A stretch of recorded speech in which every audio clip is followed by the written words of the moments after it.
अनंत कोटि ब्रह्मांड नायक राजाधिराज योगीराज पर ब्रह्मा श्री सच्चिदानंद समर्थ सदगुरु साईनाथ महाराज की जय। श्री साईं सच्चरित्र अध्याय दूसरा। ग्रंथ लेखन का अध्याय। कार्यारंभ में असमर्थता और साहस, गर्मा गर्म बहस, अर्थपूर्ण उपाधि, हिमाणपंथ, गुरु की आवश्यकता। गत अध्याय में ग्रंथकार ने अपने मौलिक ग्रंथ श्री साईं सच्चरित्र मराठी भाषा में उन कारणों का प्रकाश डाला था जिनके द्वारा उन्हें ग्रंथ रचना के कार्य को आरंभ करने की प्रेरणा मिली। अब वे ग्रंथ पठन के योग्य अधिकारियों तथा अन्य विषयों का इस अध्याय में विवेचन करते हैं। ग्रंथ लेखन का हेतु। किस प्रकार विसूचिका हैजा के रोग के प्रकोप को आटा पिसवाकर तथा उसको ग्रामों के बाहर फेंकवा कर रोका तथा उसका उन्मूलन किया, बाबा की इस लीला का प्रथम अध्याय में वर्णन किया जा चुका है। मैंने और भी लीलाएं सुनी जिसे मेरे हृदय को अति आनंद हुआ और यही आनंद का स्तोत्र काव्य रूप में प्रकट हुआ।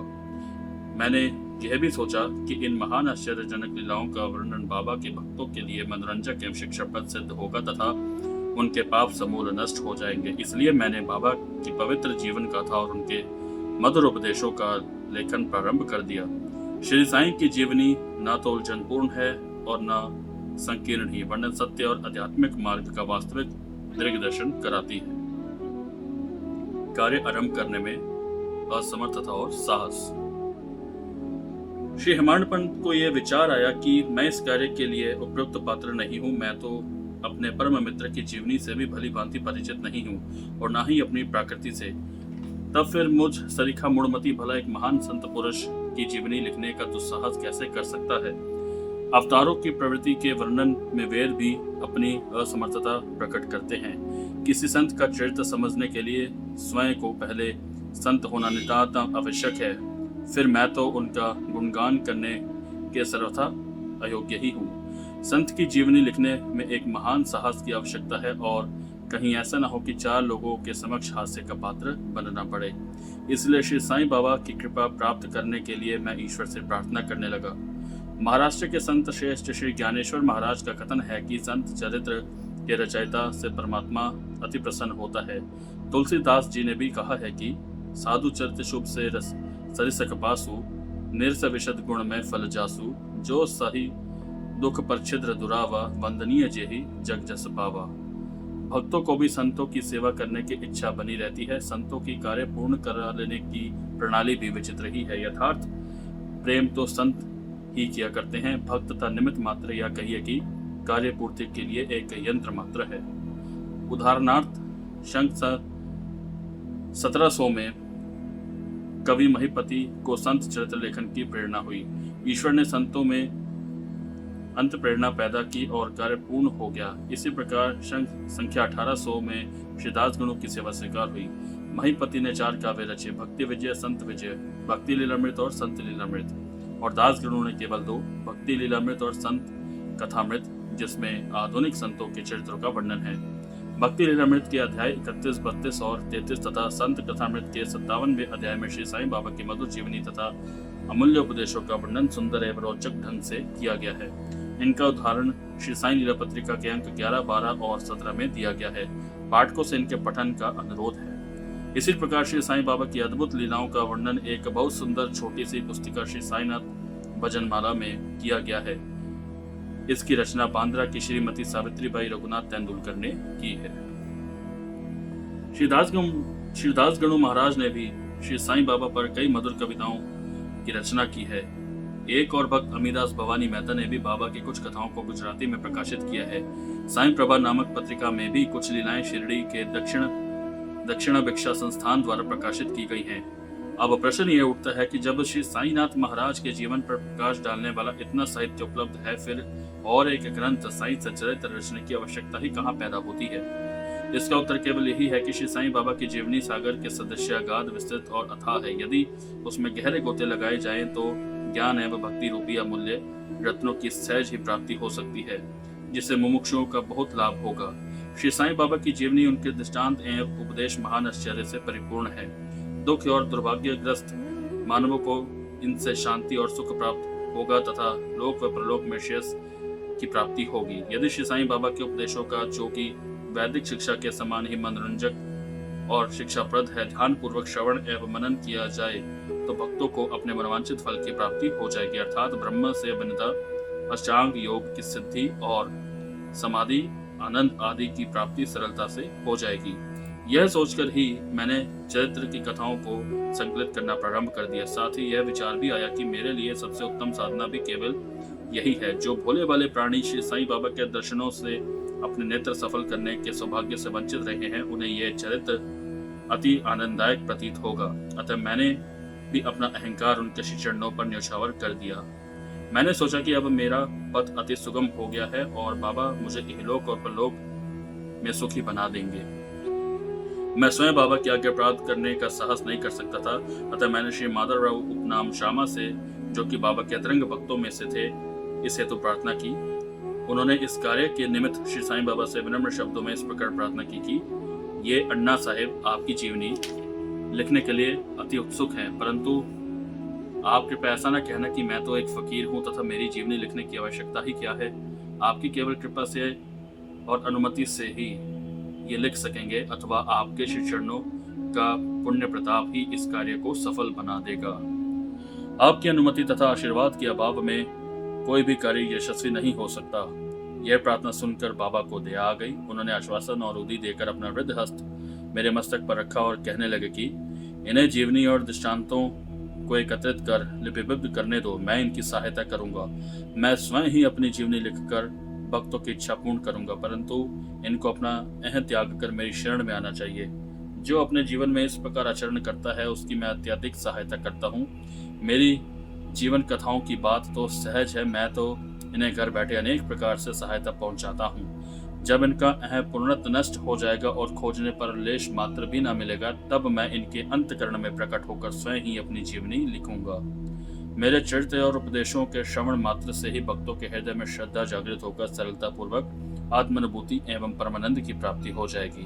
ग्रंथ में अपने मत का प्रतिपादन और दूसरों का खंडन तथा अन्य किसी विषय के पक्ष या विपक्ष में व्यर्थ के वाद विवाद की कुचेष्टा नहीं होनी चाहिए।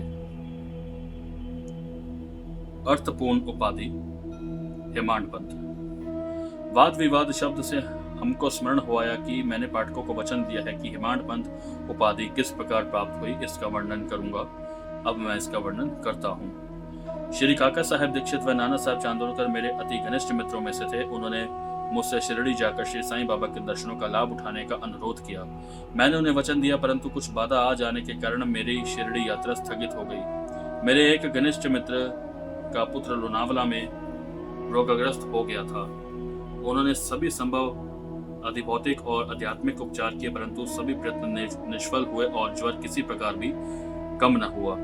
यह घटना देखकर मुझे विचार आया कि जब गुरु एक बालक के प्राणों की भी रक्षा करने में असमर्थ है, तब उनकी उपयोगिता ही क्या है, और जब उनमें कोई सामर्थ्य ही नहीं, तब फिर शिरडी जाने से क्या प्रयोजन। ऐसा सोचकर मैंने यात्रा स्थगित कर दी, परंतु जो होना है वह तो होकर ही रहेगा, और वह इस प्रकार हुआ।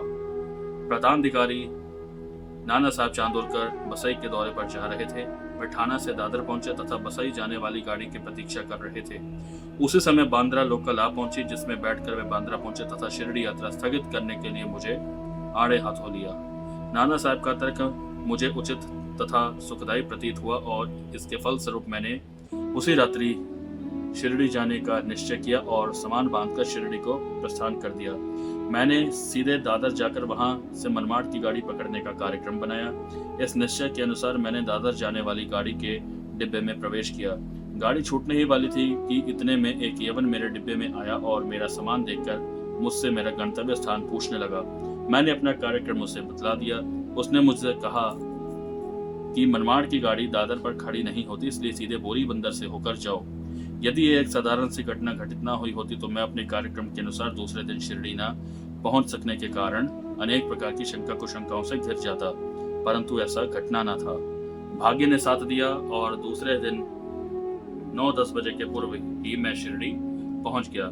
ये सन 1910 की बात है, जब प्रवासी भक्तों के ठहरने के लिए साठेवाड़ा ही एकमात्र स्थान था। टांगे से उतरने पर मैं साईं बाबा के दर्शन के लिए बड़ा ललायित था। उसी समय भक्त प्रवर श्री तात्या साहेब नूलकर मस्जिद से लौटे ही थे। उन्होंने बतलाया कि इस समय श्री साईं बाबा मस्जिद के मोड़ पर ही हैं। अभी केवल उनका प्रारंभिक दर्शन ही कर लो और फिर स्नान आदि से निवृत्त होने के पश्चात सुविधा से भेंट करने जाना। यह सुनते ही मैं दौड़कर गया और बाबा की चरण वंदना की। मेरी प्रसन्नता का पारावार न रहा। मुझे क्या नहीं मिल गया था। मेरा शरीर उलसित सा हो गया। शुदा और तृषा की सुधि जाती रही। जिस क्षण से उनके भव्य विनाशक चरणों का स्पर्श प्राप्त हुआ, मेरे जीवन में एक नूतन आनंद प्रवाह बहने लगा। मैं उनका स्मरण कर उन्हें मानसिक प्रणाम किया करता हूँ। जैसा कि मेरे अनुभव में आया कि साईं के दर्शन में ही यह विशेषता है कि विचार परिवर्तन, संसारिक भोगों से वैराग्य बढ़ता जाता है। केवल गत जन्मों के अनेक शुभ संस्कार एकत्रित होने पर ही ऐसा दर्शन प्राप्त होना सुलभ हो सकता है। पाठकों, मैं आपसे शब्द पूर्ण कहता हूँ कि यदि आप श्री साईं बाबा को एक दृष्टि भरकर देख लेंगे तो आपको संपूर्ण विश्व ही साईं में दिखलाई पड़ेगा। गर्मा गर्म बहस। शिरडी पहुंचने के प्रथम दिन ही बाला साहेब तथा मेरे बीच गुरु की आवश्यकता पर वाद विवाद छिड़ गया। मेरा मत था कि स्वतंत्रता त्याग कर पराधीन क्यों होना तथा जब कर्म करना पड़ता है तब गुरु की आवश्यकता ही कहाँ रही। प्रत्येक को पूर्ण प्रयत्न कर स्वयं को आगे बढ़ाना चाहिए। गुरु शिष्य के लिए करता ही क्या है, वह तो सुख से निद्रा का आनंद लेता है। इस प्रकार मैंने स्वतंत्रता का पक्ष लिया और बाला साहब ने प्राप्त का। उन्होंने कहा कि जो विधि लिखित है वह घटित होकर रहेगा। इसमें उच्च कोटि के महापुरुष भी असफल हो गए हैं। कहावत है, मेरे मन कछु और है, विधाता के कछु और। फिर प्रमाणयुक्त शब्दों में बोले, भाई साहब, ये निर्विधता छोड़ दो। यह अहंकार तुम्हारी कुछ भी सहायता ना कर सकेगा। इस प्रकार दोनों पक्षों के खंडन मंडन में लगभग 1 घंटा व्यतीत हो गया और सदैव की भांति कोई निष्कर्ष न निकल सका। इसलिए तंग और विवश होकर विवाद स्थगित करना पड़ा।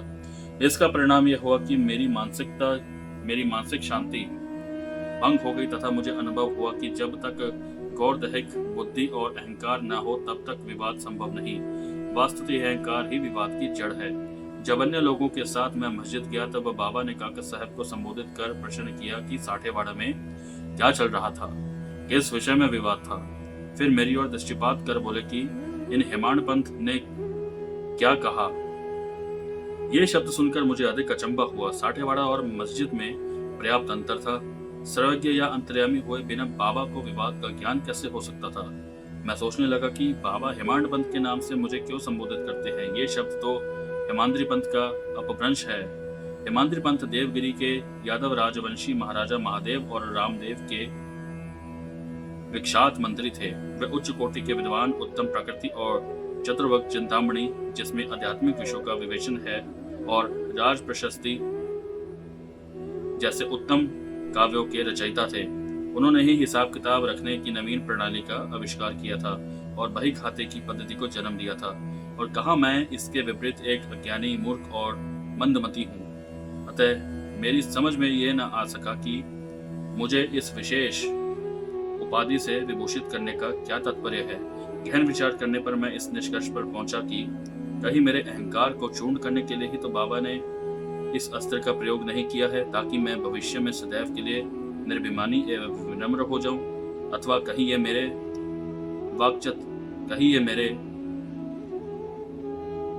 वाक चातुर्य के उपलक्ष्य में मेरी प्रशंसा तो नहीं है। भविष्य पर दृष्टिपात करने से प्रतीत होता है कि बाबा के द्वारा हेमांड पंथ की उपाधि से विभूषित करना कितना अर्थपूर्ण और भविष्य गोचर था। सर्वविदित है कि कालांतर में